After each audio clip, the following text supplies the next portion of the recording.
متتبعو دواي تي في، السلام عليكم ورحمة الله تعالى وبركاته. نحن الآن نتواجد بإحدى قاعات جامعة السوربون بباريس لحضور حفل توقيع كتاب للدكتورة عائشة باشا، دكتورة مغربية. الكتاب تحت عنوان الجهاد الموروث بالديار البلجيكية. مرحبا بكم. مراسلة دواي تي في رشيدة باب الزين. السلام عليكم، اسمي عائشة باشا، دكتورة في العلوم السياسية والاجتماعية في الجامعة الحرة لبروكسل. أنا هنا في جامعة سوربون لتقديم كتابي الذي يسمى باللغة الفرنسية Le Djihad en héritage sur le territoire belge.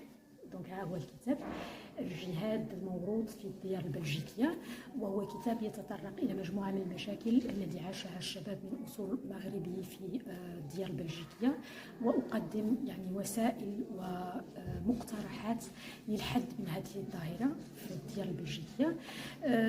يعني أقر أنه مشكل الجهاد ليس مشكل أفراد، وإنما هو مشكل يعني معقد تدخل فيه دول، تدخل فيه مصالح دول، تدخل فيه مشاكل عالمية، مشاكل جيوستراتيجية. ولكن من واجبنا كأفراد جالية مغربية أن نقدم اقتراحات لوقاية وتحسيس أبنائنا ضد الإرهاب والتطرف العنيف بجميع أنواعه. شكرا جزيلا. Voilà pour le fait que vous soyez ici parmi nous aujourd'hui. Donc, comme vous savez, aujourd'hui c'est la journée de signature de mon livre intitulé Le Djihad en héritage sur le territoire belge. Donc, avant de vous donner une présentation synthétique de cet ouvrage, laissez-moi d'abord vous parler du pourquoi de la chose. Donc, pourquoi j'ai rédigé ce livre et quel est le point de départ de ce livre.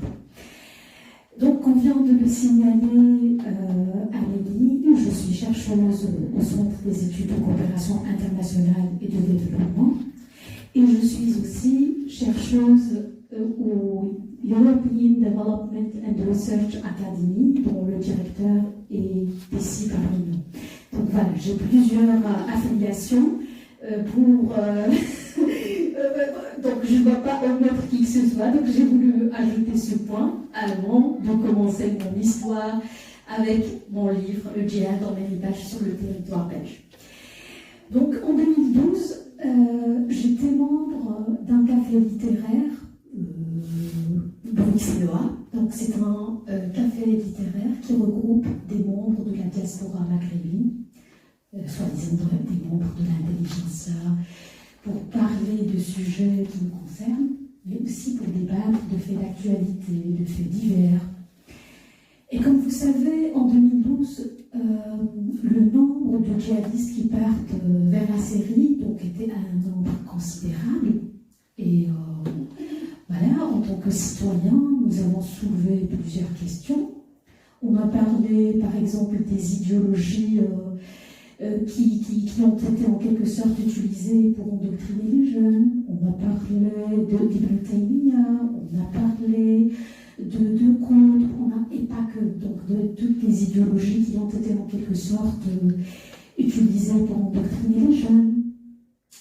On a parlé aussi des différents profils de jeunes partis en série, malgré que c'était un peu précoce à l'époque, en 2012, donc c'était pas, nos interactions n'étaient pas exhaustives dans la mesure où on n'avait pas une vue d'ensemble de la plupart des profils. Donc voilà, je pense que vous êtes au courant un peu des différents profils des jeunes qui sont partis. On a aussi discuté des endroits où se faisait la radicalisation violente. On parlait des mosquées là où ça ne va pas, les mosquées financées par des pays étrangers pour bien évidemment prêcher la haine et encourager le recul également djihadiste des jeunes. On a parlé aussi des associations qui voilà, à première vue, elles se disaient des associations caritatives, mais qui ont une finalité approfondie et qui est l'endoctrinement des jeunes. Donc on a essayé un petit peu à toucher à tous les côtés de ce phénomène.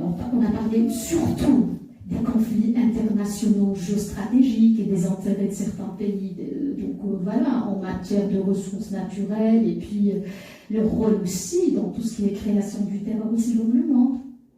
Donc un jour, et donc c'était un mercredi, il y a eu un membre de notre atelier qui a ramené deux femmes, qui est venu avec deux femmes qui se définissaient à l'époque comme un membre de djihadistes, donc de jeunes partis en série. Elles se décrivaient comme étant désemparées, dont le désarroi total, dont l'incompréhension, et donc elles demandaient de l'aide. Aidez-nous à comprendre pourquoi nos jeunes sont partis de cette manière-ci vers la Syrie. Donc, à l'époque, j'avais une question primordiale qui me revenait tout le temps à la tête. Je me disais que la communauté marocaine est aussi intéressante en nombre que la communauté turque. Et si on analysait la proximité géographique de la Turquie avec la Syrie, je me disais que, en principe, la Turquie est plus proche. Donc la communauté turque est aussi musulmane. Mais pourquoi ce sont généralement de jeunes qui partent en Syrie? C'était une grande interrogation pour moi. Et donc c'était ainsi que j'ai formulé ma première question de recherche. J'ai sollicité ma directrice de thèse à l'époque, qui est Philosena Arandi, pour faire une recherche de thèse sur le sujet, donc elle était d'accord. On a formulé un protocole de recherche pour essayer de comprendre le pourquoi. L'outil pédagogique que j'ai employé à l'époque était de multiplier les entrevues approfondies avec les mères. J'avais au total 52 mamans, donc de djihadistes. Donc ça, c'était le début, mais j'ai fini ma recherche avec 32 femmes.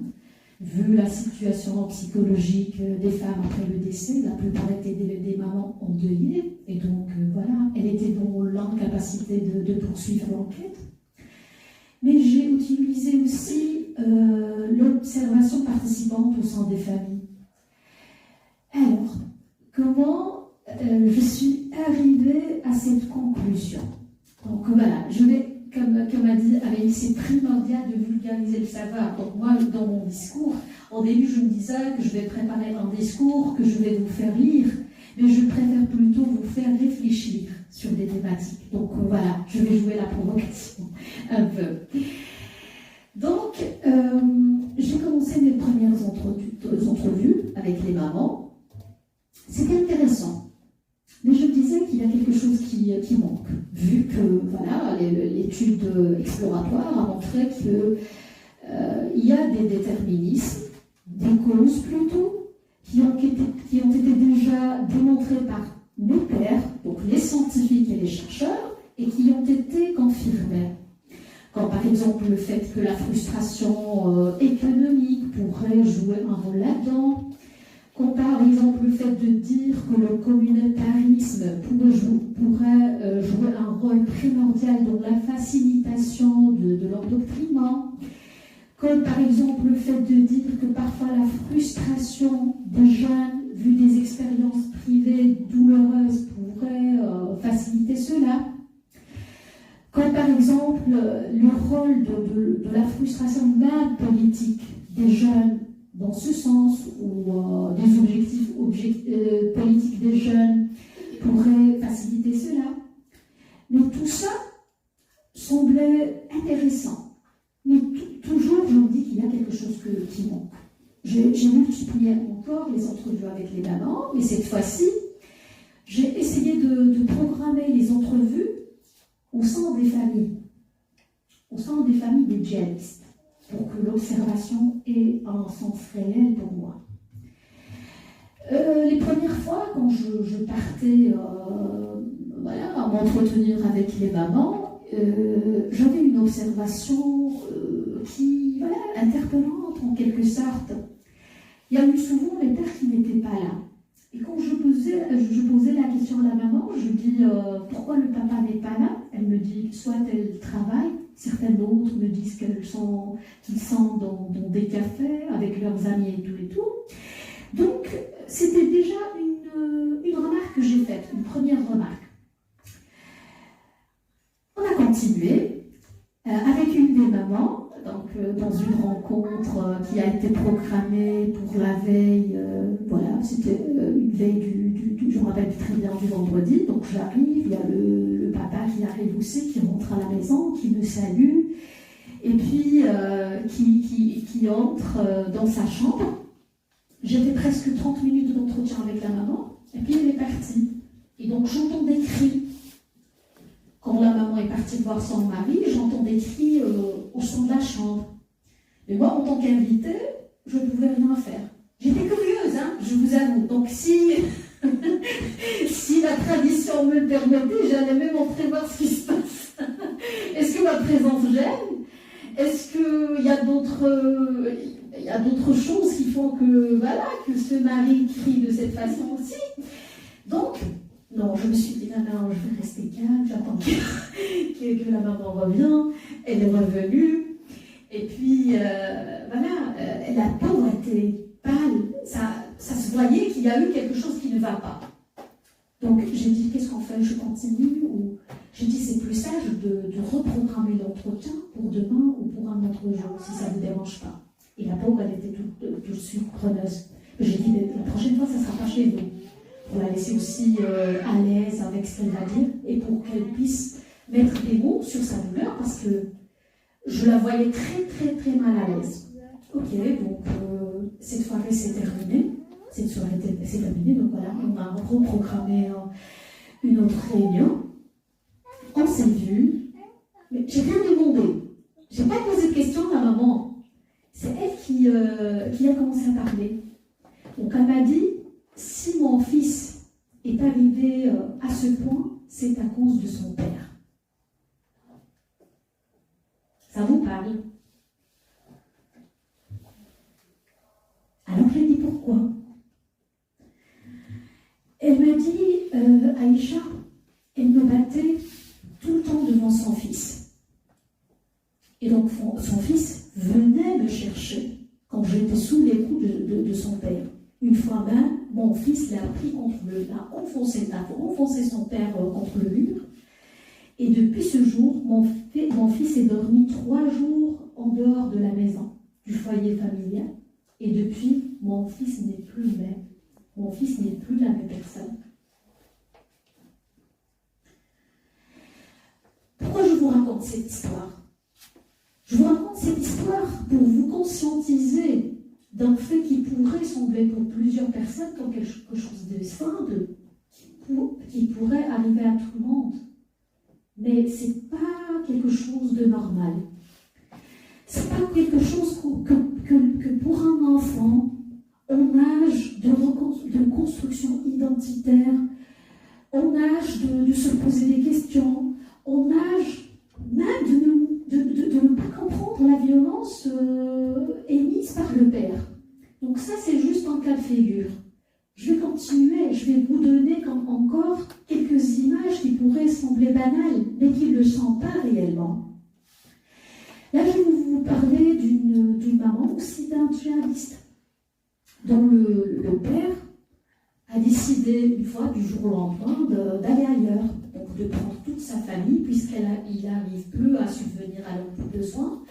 Donc il les a pris au bled, il les a déposés chez sa sœur, avec un montant d'argent mensuel qu'il vire à sa sœur pour subvenir aux besoins familiaux.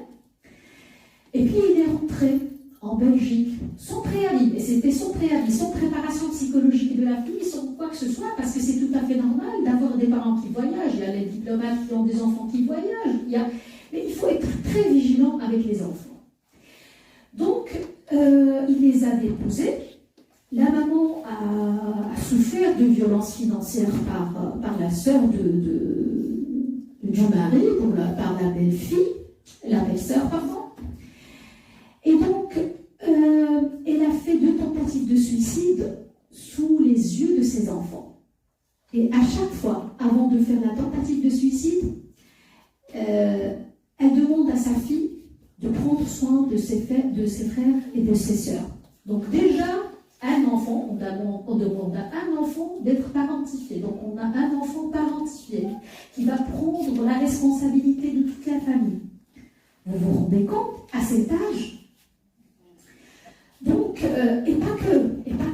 Le même papa, donc cette maman-là me raconte qu'elle avait une machine à écrire. Donc elle m'a dit que c'était mon seul lien avec la Belgique. Mais tu sais, Aïcha, mon papa a pris la machine à écrire et l'a donnée à sa sœur. Mais c'était mon seul lien avec la Belgique. Et à chaque fois qu'elle me parle de son père, elle le fait de manière très violente. Elle est marquée, elle restera marquée à jamais. Et d'ailleurs, son fils aussi, quand elle m'a parlé de son rapport avec son compère et tout, elle m'a dit que ça a vraiment marqué son enfance. Et donc là, c'est juste pour vous dire que la violence, sous toutes ses formes, quand je dis violence, il n'y a pas que la violence familiale, il n'y a pas que la violence plutôt physique, psychologique, ou financière, ou même administrative. Parce que, par exemple, je vais donner l'exemple d'une maman qui a été à chaque fois menacée par le papa, de part que ses papiers les a pris par mariage, par regroupement familial. Et donc, il y a là une sorte de violence administrative exercée sur les femmes. Donc, soit tu sois soumise à moi et à ma famille, puisque elle habitait juste à côté de la belle famille, soit je te retire ton titre de séjour. Et ça, c'était pendant des années. Certes, avec la naissance des enfants, et que quand les enfants ont grandi, cette violence n'a plus lieu, mais elle a marqué la maman à jamais.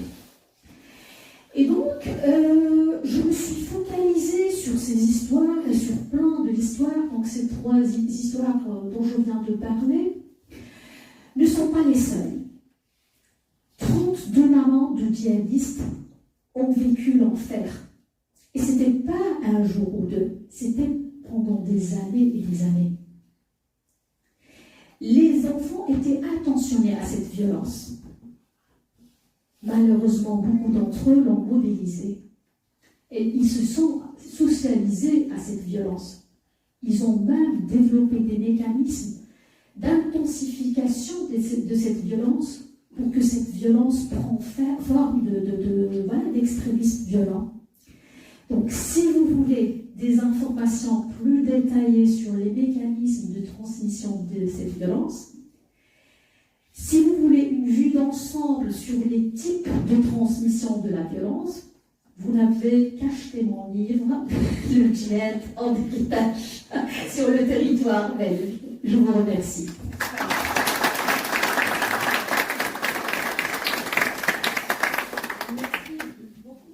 Je pense qu'au-delà de toutes les questions qu'ont suscité cette intervention, il y a des éclairages particulièrement ancrés sur des connaissances que nous n'avons pas forcément tous. Ce serait bien chanceux pour chacun d'entre nous de les avoir, et que les personnes ici présentes pourraient venir apporter sur le travail d'Aïcha.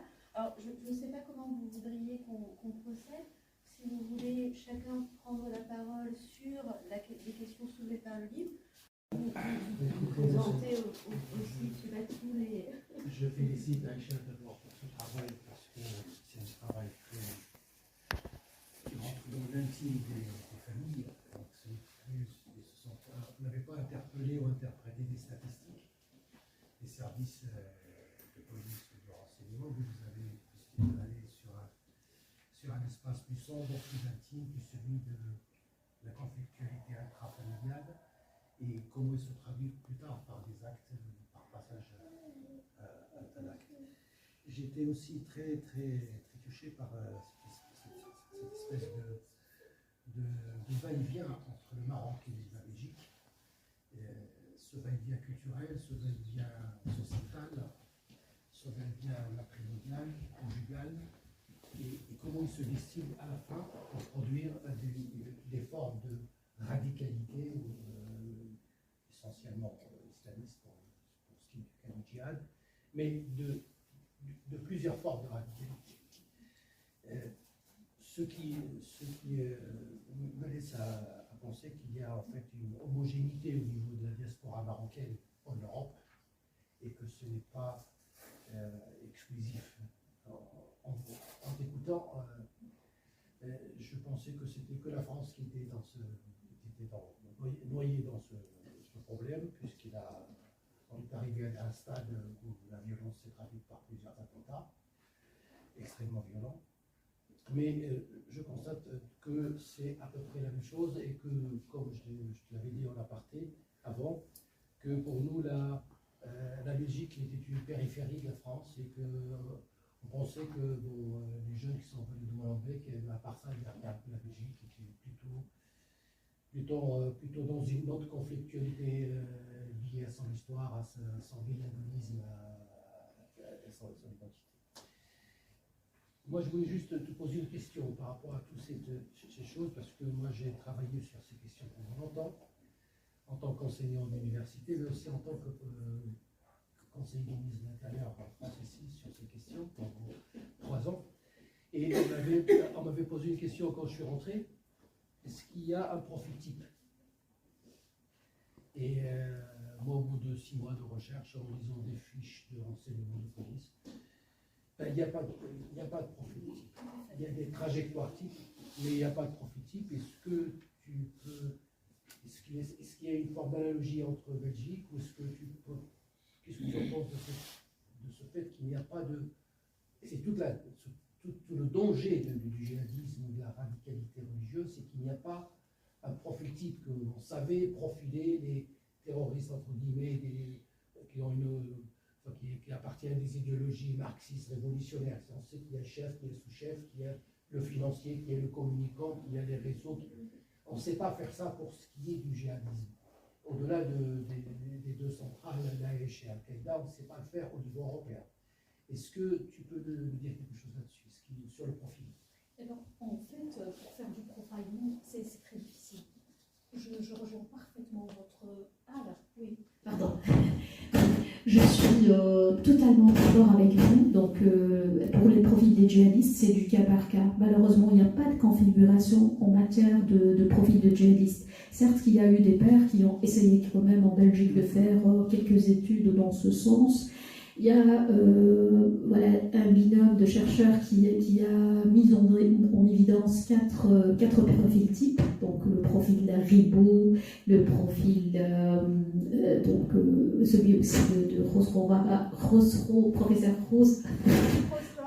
Khosrow. Désolée, je suis désolée. Si en fait la vidéo arrive entre ses mains, je suis désolée, professeur. Ça fait des années que j'essaie de dire votre nom, mais en vain. Donc, ceux qui agissent en solitaire, qui n'ont même pas d'idéologie djihadiste, qui n'ont pas été informés, qui n'ont même pas il n'y a pas de déterminisme dans leur profil. Donc, c'est pour vous dire que ça n'a pas de règles. Le djihadisme n'a ni de règles, ni loi, ni foi. Donc, je suis totalement d'accord avec vous. Si je me permets de prendre la parole, j'ai une petite réflexion sur le travail inouï d'Aïcha. Tout d'abord, je suis Hicham Bachiri, juriste de formation, et j'ai déjà travaillé sur la réorientation. Ah oui. Parce que la Belge condamne les personnes qui ont été participer à la guerre en Syrie, et nous étions avec M. Brahim dans cette lignée de les redresser. Désolé, je le dis un peu vulgaire, mais c'était la réalité. Ces gens-là nécessitaient d'une grande vulnérabilité qui nécessite un suivi vraiment intense. Et dans ce cas-là, si je prends le livre d'Aïcha, j'ai eu l'occasion de lire et même partiellement de consulter sa thèse en sociologie du doctorat. Et ce que je peux dire, c'est un travail assez sérieux et qui correspond aux normes de la recherche scientifique. Pourtant, en tant que juriste, je vais voir, comme tous les juristes d'ailleurs, et les avocats et les magistrats, ils traitent les sujets, les délits commis par des malfaiteurs à 2 volets. Il y a à charge et à décharge. Donc, ne m'en veux pas si je vous dis que votre livre est un acte d'accusation à charge. Et je vais prendre peut-être le 2 volets parce que vous parlez précisément d'une population rifaine, vous ne parlez pas de tous les Marocains. Et c'est tout à fait normal parce que la plupart de ces gens qui ont venu s'installer en Belgique, nous savons dans quelles circonstances, je vais y revenir, ce sont majoritairement ceux qui habitent à Saint-Molambique, ce sont des riverains. Donc d'ailleurs, ceux qui vont être censés radicaliser ne peuvent être majoritairement de Durif. Donc c'est un fait, et vous l'avez traité, vous aviez attribué quelques variables, c'est tout à fait normal, parce qu'une démarche scientifique, ça nécessite de prendre en considération quelques variables et de déduire ce qui est juste. Je ne vais pas faire ce jugement, c'est le lecteur qui va en décider, mais quand même, je dois dire, parce que votre titre est vraiment, pour être proportionnel, c'est un titre romantique. Je vous dis très extravagant, c'est romantique. Mais je sais le propos initial de votre projet et je comprends pourquoi vous l'avez. Et je vous suis sur cela, pas de souci. Revenons un peu à l'histoire. Nous voulons savoir dans quelles circonstances était cette population rifane qui était venue s'installer en Belgique. Après la défaite totale de la République du Rif en 1929, par les plus grandes puissances à l'époque, la France et l'Espagne, et puis avec la collaboration du régime du Maroc à l'État, vous le citez explicitement, le sultan, vous dites dans votre livre, le sultan a trahi les rifins. Et voilà, et c'est une donnée, c'est le commencement de la vulnérabilité, c'est un repère imaginaire très intéressant pour cette population. Nous savons également l'écrasement impitoyable des émeutes qui ont été commis par les forces militaires du Maroc en 1957-58. C'est de là que tout a commencé. Donc, le mal, si j'ose utiliser ce terme, le mal a commencé de là. Et si je me permets de caractériser cette population, je peux dire tout simplement, c'est une population opprimée, condamnée à errer dans l'Europe, et parmi les damnés de la terre, si je peux utiliser le terme de Frantz Fanon. Si je reviens au fond de votre travail, Aïcha, c'est un travail très pertinent. Et la stratégie dont vous avez suivi, c'est-à-dire l'apprentissage social, c'est-à-dire que ces gens-là ne peuvent reproduire que les actes qu'ils ont vécus, qu'ils ont vus au sein de leur famille, mais ça c'est juste, c'est un postulat et on peut y adhérer facilement, c'est même une évidence qui ne nécessite pas de démonstration.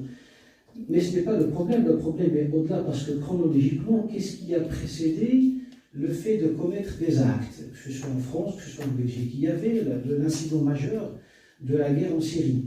Ces gens-là, et c'est surtout parmi les jeunes, qu'est-ce qui les a poussés à faire ce choix? Personnellement, si je suis aussi de formation de philosophe, je trouve qu'il y a un élément de stoïcisme là-dedans. De stoïcisme. Tout au long de l'histoire, il y a une poignée de jeunes qui essayent de corriger le monde. Que ce soit des musulmans, des juifs, des athées, on l'a remarqué tout au long de l'histoire.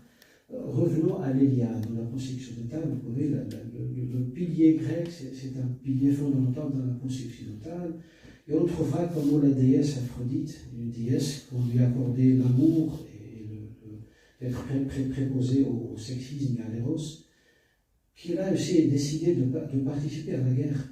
Et que Zeus, celui, le dieu des dieux, qui lui a assigné cette tâche, et ne lui a pas interdit de participer dans la guerre. Et elle s'est ralliée avec les Troyens pour les défendre. Et nous voyons qu'Homère, comment il a décrit précisément comment il a réagi pour défendre Paris, le fils de Priam, quand elle s'est trouvée face à face avec Ménélas, celui dont il a enlevé la femme, Hélène. Donc on trouve ça, c'est enraciné dans presque toutes les pensées humaines.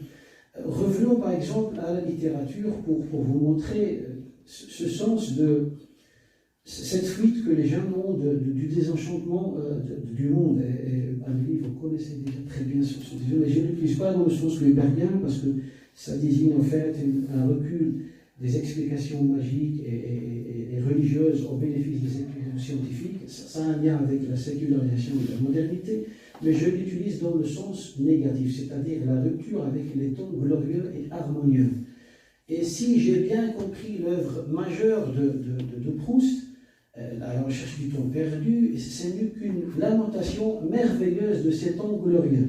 Donc, c'est uniquement, selon lui, c'est uniquement la guerre qui va rajeunir ça, qui va reproduire ça à nouveau et qui va retourner avec l'aristocratie à la coque flamboyante. On trouve ça, effectivement, et ça ne s'arrête pas là, mais c'est un trajectoire, ces gens-là. Et quand j'étais en train les sessions qu'on a fait avec ces jeunes, il a refusé de faire des confidences, mais je lui ai dit, écoute, la confession, c'est une chose que font les chrétiens, mais nous pouvons lui aussi. Mais là, il a un peu été réservé là-dessus. Mais après, il a commencé spontanément et il m'a dit, oui, un exercice qu'on a assisté dans la prison. Et il me dit, quand j'avais 18 ans, je me demandais, qu'est-ce que ça veut ce monde? Donc, je pense personnellement, au-delà de ce qui se passe dans la famille, mais c'est vrai, vos remarques sont justes. Ils ne sont pas stigmatisantes, c'est une réalité. On reproduit ce qu'on a vécu, c'est tout à fait normal. Mais pour ces gens-là, c'est une démarche humaine qui, peut-être à chaque jeune, dans l'âge précaire de 18 ans à 25 ans, on a ce malheur qu'on était, cette réalité un peu effleurée qu'on nous raconte à l'enfance, on trouve totalement le contraire dès qu'on est jeune. Et malheureusement, pour Flaubert, pour Rimbaud, pour Proust, on lui a insufflé l'amour des lettres et de l'art. Mais pour ces gens-là, mon ami, ils n'ont pas eu cette époque. Je ne fais pas l'éloge de la violence, mais j'explique philosophiquement qu'est-ce qui pousse un jeune à aller faire la guerre. De la recherche, merci, mais je garde mes mots, votre travail est impeccable.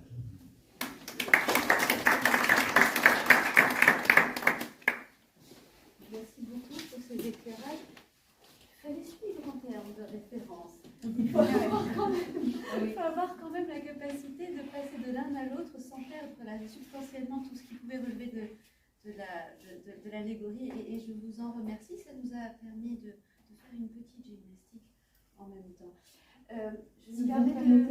Oui, juste un petit point. Oui, Voilà, bien parce sûr. que c'était juste un petit point, une phrase, si ça vous dérange pas. Donc voilà, je remercie Michel pour sa remarque, que je comprends parfaitement. Moi aussi, dans ma famille des origines riffaines, donc ne vous inquiétez vraiment pas. Donc aussi, la décision d'écrire cet ouvrage, donc n'était pas une décision, comment vais-je dire, pour mémoire des personnes qui ont été victimes du terrorisme, mais c'était une question de devoir pour moi. Je suis membre de la communauté marocaine. J'ai vécu et j'ai vu des dysfonctionnements au sein des familles. Donc je me suis dit que si je ne le fais pas moi, je ne vais pas attendre que les autres le fassent pour moi.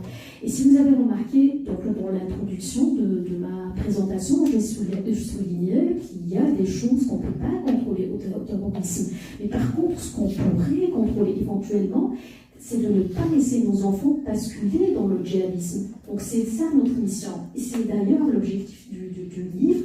Et l'objectif, c'est de vous provoquer, comme j'ai dit, et de provoquer tout le monde. Et j'apprécie votre discours constructif et philosophique. J'adhère à certains de ces points, donc à plusieurs même des points qui ont été relevés. Mais je me dis que c'est de notre responsabilité en tant que membre de n'importe quelle communauté de corriger les dysfonctionnements. Et tout ça entre dans un courant que l'on appelle le wokisme qui vise de manière directe la décolonisation du savoir. Et donc c'est à nous de le faire et non pas de nous attaquer l'un les autres. Certes que les disciplines, il y a beaucoup de différences entre la sociologie, entre la philosophie, parce qu'en fait, une approche qui pourrait par exemple être permise en anthropologie ne pourrait pas l'être en philosophie, ne pourrait pas l'être en sociologie. Mais c'est à nous, en tant que chercheurs, d'avoir cette solidarité entre nous pour créer une dynamique. Et c'est d'ailleurs la raison pour laquelle moi et vous-même, Nous sommes honorés et nous sommes fiers d'avoir une chercheuse comme Aïcha qui vient de faire beaucoup de publications, même sans ce livre-là. Mais aujourd'hui, nous sommes ici à la Sorbonne. Quand même, c'est très symbolique pour nous pour assister à cet événement ici. Et le livre c'est titré comme Le djihad en héritage sur le territoire belge. Et on vient de la Belgique et il y a un journaliste qui me vient de me téléphoner hier, qui me demande, Salah Abdessalam veut faire un mariage, mais il veut le faire en ligne. Je lui dis, regarde, les extrémistes, quand ils trouvent que la modernité c'est en faveur de eux, ils l'utilisent. Mais quand on ne sait pas en faire deux, alors ils disent oui, la modernité, c'est pas conforme à l'authenticité de le Coran et le Sunna et tout ça. Ça pour vous dire qu'il y a une caricature, mais une réalité aussi que les djihadistes qu'on a travaillé des années dans les prisons belges, parce qu'il y a une organisation qui s'appelle Des Radiantes, on a pas mal vu des jeunes qui sont partis vers la Syrie. Et je me souviens très bien à l'université d'Anvers, quand on a commencé à faire un livre qui s'appelle Daesh, les push factors et les pull, donc les facteurs qui poussent les jeunes pour aller à des zones de conflit, comme la Syrie et l'Irak, on a trouvé que quand même tous les renseignements, non-renseignements d'intelligence ici en Europe, ils n'ont même pas eu l'idée que ça va se passer. C'était vraiment parce qu'il y avait 5000 des jeunes musulmans qui sont partis vers la guerre. Et donc l'étude qui a fait Aïcha pour voir dans la famille, parce que la famille c'est le micro-place où la radicalisation ça se passe, et on dit bien la radicalisation parce que ça on peut améliorer, on peut travailler comme société, comme des institutions, mais pas le radicalisme, c'est très négatif. Comme on dit par exemple ici aussi en France, on a la sécularisation et on a aussi le sécularisme. Et on doit, évidemment, parce que nous sommes aujourd'hui des différentes communautés, toutes sortes de confessions, musulmans et non musulmans, il faut bien réfléchir dans le futur quelles sont l'identité qu'on peut donner et quelles sont les formations qu'on peut donner à nos jeunes. Évidemment, Zygmunt, qui s'appelle Zygmunt Bauman, qui a parlé de modernité liquide, il dit que tant qu'il y a un changement dans nos sociétés, il y a toujours une résistance qui va se passer. Une résistance qui vient de nos jeunes. Donc cette résistance va encore une fois se reprendre. Et comment nous, tant que chercheurs, tant que think tanks, il faut toujours être, comment on dit, il faut voir dans le futur il faut signer donc des pistes qu'on peut donner des solutions. Pas seulement faire la diagnose, mais la diagnose est très importante, mais quelles sont nos réponses à les questions qui viennent de nos jeunes? Les réponses qu'on peut donner, c'est, moi je pense qu'il y a quand même un autre écrivain qui a parlé, je pense que c'était Hugo Micheron, qui a dit: est-ce qu'on est dans une islamisation du nihilisme ou bien une radicalisation de l'islam? Une radicalisation de l'islam, ça se passe, mais on peut le résoudre, parce que c'est une responsabilité partagée. Les imams, les mosquées, nos écoles, et c'est très important aussi que le djihadisme, ce n'est pas tombé du ciel. Je veux parler aussi de l'islamisme, parce que quand on dit qu'il y a une idéologie forte chez les jeunes, quand eux, ils cherchent leur identité ici en Europe, ils ne trouvent pas de réponse sur leur identité, qu'ils sont en même temps des Rifains, ils sont en même temps Marocains, ils sont en même temps des Français, des Belges, mais des Européens. Quand ils ne trouvent pas que nous, comme institution, on leur donne des réponses, ils vont se radicaliser. Ça va rester pour des années et des années. Est-ce qu'on trouve ça bien ou pas? Ça, c'est la réalité. C'est pour ça que le livre d'Aïcha vient de voir dans les familles, il y a beaucoup de choses qui se passent, mais on ne sait pas.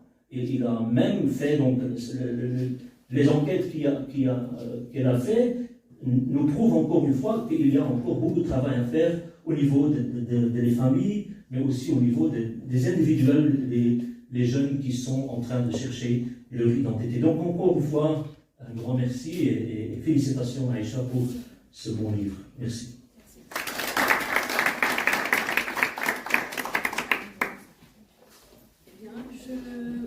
remercie chacun d'entre vous et je me permets aussi une petite comparaison avec ce qu'on peut avoir en France. On prend la mesure du phénomène un peu tardivement, à un moment où lui-même a pris assez de dispositions pour muter plus rapidement que nos services de renseignement. Mais dans cette prise en considération de l'ampleur du phénomène et des dangers qu'il incarne et représente, on s'est donné 3 décennies en France pour former toutes les professions, tous les corps de métier, en commençant par ceux évidemment qui sont le plus violemment confrontés au phénomène pour finalement arriver tout au bout vers ceux qui sont le moins confrontés. Donc ça passe en premier lieu par nos forces de l'ordre, évidemment, les agents sociaux du service public, les hôpitaux, les écoles. J'ai l'impression que nous avons énormément à apprendre de la Belgique, d'abord parce que cette prise en considération du phénomène a commencé plus tôt, parce que votre monde associatif est beaucoup plus structuré que le nôtre. Doublez cela en plus du fait que nous sommes un pays extrêmement centralisé par rapport au vôtre. On a beaucoup à apprendre et c'est la raison pour laquelle je pense que ce livre aura beaucoup de succès en Belgique, mais en France plus encore. Voilà, et je vous remercie encore pour votre travail, Aïcha. Tout d'abord, je dois remercier mon ami, mon collègue Brahim, de m'inviter. Je suis venu du Maroc, spécialement pour assister à cette réunion-là. Merci. Parce que le sujet, la problématique, ça m'intéresse beaucoup en tant que chercheur dans le domaine du dialogue entre civilisations et en tant qu'expert à l'ICISCO, l'Organisation islamique de l'éducation, des sciences et de la culture.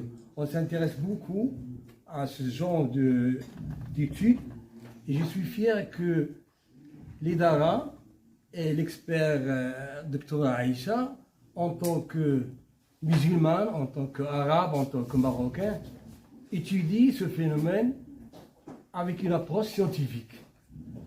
Mais malheureusement, je n'ai pas encore lu le livre, je vais l'acheter, je vais le lire, mais j'ai une petite sensibilité à propos du mot djihad.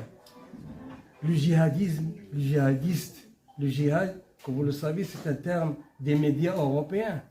Est-ce que vraiment, d'après votre livre, ces gens que vous avez rencontrés, ce sont vraiment des vrais djihadistes? Ils sont allés en Syrie seulement pour combattre une idée idéologique. Le djihad, dans sa définition linguistique arabe ou dans son contexte religieux, c'est autre chose. C'est combattre pour une raison juste, une raison pour défendre une idée, pour défendre un choix. Mais ces gens-là, ils sont partis en Syrie. Pourquoi? Ils n'ont même pas une idée pourquoi ils sont allés ils sont manipulés par des groupes terroristes. On peut dire que les djihadistes, selon ce contexte-là, ce sont des terroristes. On doit le dire clairement. Mais ils vont tuer si je leur dis en plein gueule. J'ai dit, je glorifie ce qu'ils font. Je dis les djihadistes d'origine marocaine. Si je leur dis maman de terroriste, donc vous imaginez.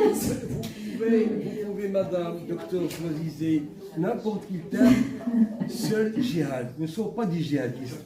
Le djihad, dans sa notion linguistique et sa notion religieuse, c'est autre chose, comme vous le savez. Je tiens à vous remercier une deuxième fois. Aussi, l'IDARA, c'est vraiment très, très intéressant que ces groupes de recherche de chercheurs arabo-musulmans travaillent dans un sens d'améliorer l'image négative à propos de l'islam et des musulmans d'une façon générale. Merci. Merci pour votre remarque. Je suis tout à fait d'accord.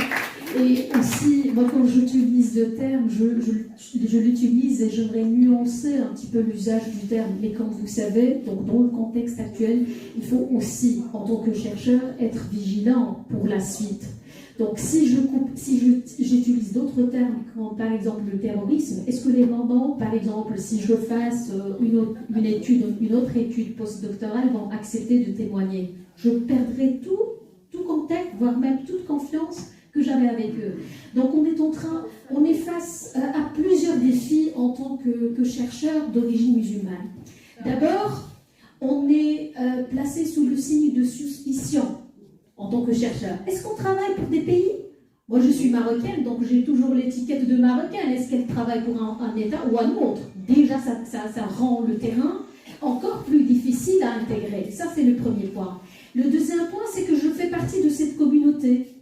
Et donc, même le fait, par exemple, de choisir ce titre pourrait être pris comme trahison de ma propre communauté. Comment ça se fait que c'est une membre de notre communauté et donc elle parle ainsi?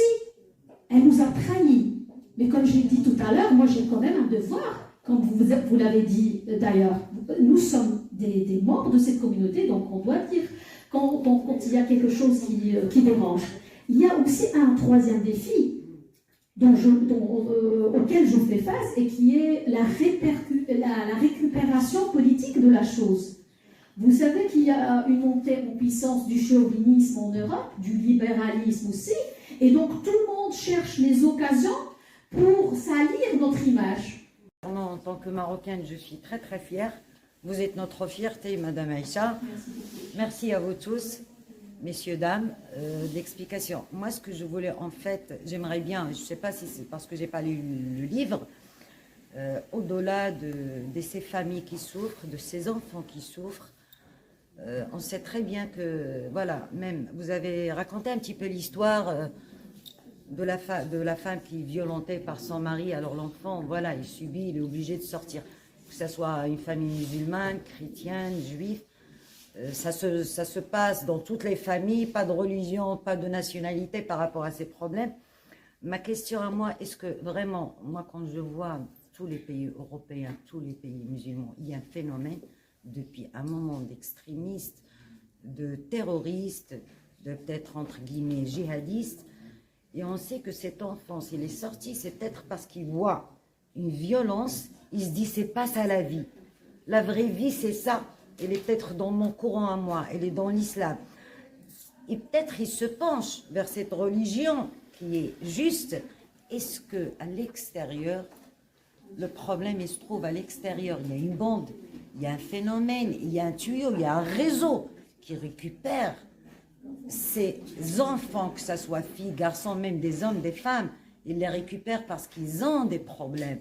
Ils ont besoin que des gens qui ont ces problèmes psychologiques, vous voyez ce que je veux dire, donc ils sont pour les récupérer et agrandir leur réseau de terroristes. Est-ce qu'il y a une recherche par rapport à ça? Est-ce que ça, vous l'avez dit, un petit peu expliqué dans votre livre, ou est-ce qu'il y aura, et pourquoi, ma question, ça a toujours été, pourquoi le monde entier n'a pas pu, en fait, résoudre ce problème de terroristes qui nous arrachent nos enfants, nos mères, nos pères, ils détruisent des sociétés, ils détruisent l'humanité, tout ça. Pourquoi on n'a pas pu, en fait, combattre ce fléau, ce réseau? Voilà, et merci beaucoup, Madame Aïcha. Merci beaucoup, très intéressante. Donc, par rapport à votre première remarque, donc la question pourquoi l'enfant va chercher ailleurs. Donc, moi, je la raisonne de cet angle-là. Donc, tout enfant, nous-mêmes, en tant qu'adultes, on passe par des crises psychologiques. Il y a un psychologue qui s'appelle Erikson, qui a fait des centaines de travaux sur les crises par lesquelles qui traversent un être humain. Donc, il y a des âges. Il a donné des crises qui arrivent à toute typologie, mais plutôt créneau d'âge d'un être humain. Entre 6 ans et 12 ans, selon toujours le même psychanalyste, l'enfant commence à poser des questions. Et donc, ce sont des questions que l'on pose par rapport à son existence. Ça veut dire quoi? Ça veut dire qui suis-je? Pourquoi je suis différent de l'autre? Pourquoi je suis pauvre et non pas riche? Pourquoi je m'appelle Mohamed et non pas Christian? Pourquoi je suis blanc et non pas noir ou le contraire? Donc, ce sont des questions existentielles. Parfois, l'enfant trouve des éléments de réponse par rapport, par exemple, à sa religion, parce que mon collègue tout à l'heure a évoqué la question du prisonnier qui se posait des questions et qui disait que dans sa tête, que ce n'est pas le monde qu'il voulait. Si ce prisonnier avait des éléments de réponse à ces questionnements, il n'arriverait pas là. Vous voyez? Donc, et là, où vient le rôle des parents? Donc, pour essayer d'apporter des éléments de réponse aux interrogations, que ce soit identitaires, religieuses ou autres de leur enfant, pour que l'enfant ne va pas chercher l'information ailleurs. Donc ça, c'est pour répondre un peu à votre question, puisque voilà, il nous reste 5 minutes pour libérer la salle pour la deuxième question. Comme je l'ai dit à l'introduction, en fait, le terrorisme, qui a créé le terrorisme? Et quand on dit terrorisme, de qui on parle? Quels sont les acteurs principaux du terrorisme? Et quand je dis acteurs principaux, je parle là relations internationales, je parle organisation, je parle État, je parle des intérêts de ressources naturelles, je parle de tas de choses. Vous voyez? Et je parle surtout de pouvoirs mondiaux qui sont en train de se confronter. Et d'ailleurs, la preuve, je vais vous donner une petite preuve très simple. Actuellement, le terrorisme a été délocalisé. Donc le terrorisme, et c'est tout à fait normal, parce qu'une organisation terroriste a quand même une essence, et puis une résistance, et puis un déclin. Donc ça a un cycle de vie. C'est tout à fait normal. Quand on a des objectifs, et donc on arrive à les atteindre, c'est tout à fait normal de changer le foyer du terrorisme pour travailler ses propres intérêts, donc les intérêts qui nous dépassent, nous les petits citoyens, et bien évidemment pour avoir sa part du gâteau.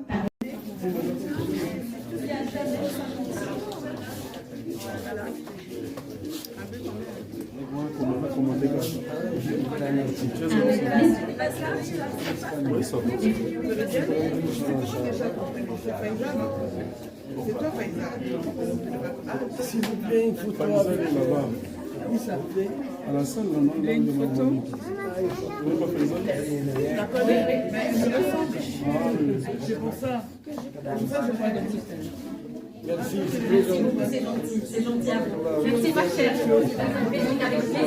Merci, mesdames.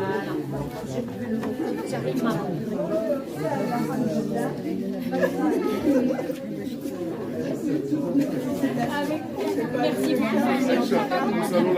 Ah, vous allez partir. Prenez quelque chose d'abord. Non, prenez quelque chose.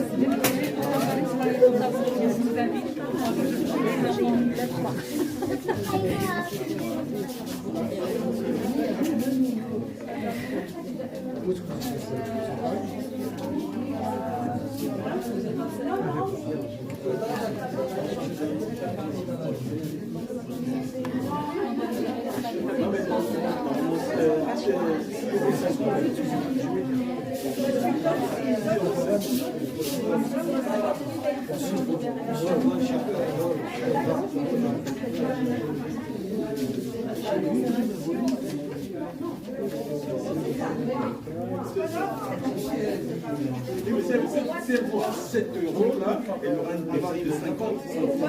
On l'a écrit. Si vous avez 50 centimes, voilà les gens, s'il vous plaît. Ah, merci, avec plaisir.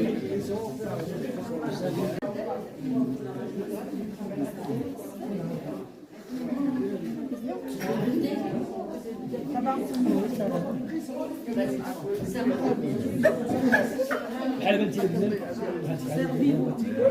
artiste. Oui.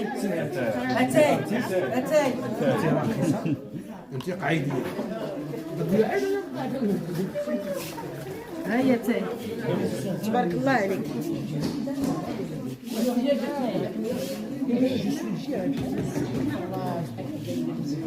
لا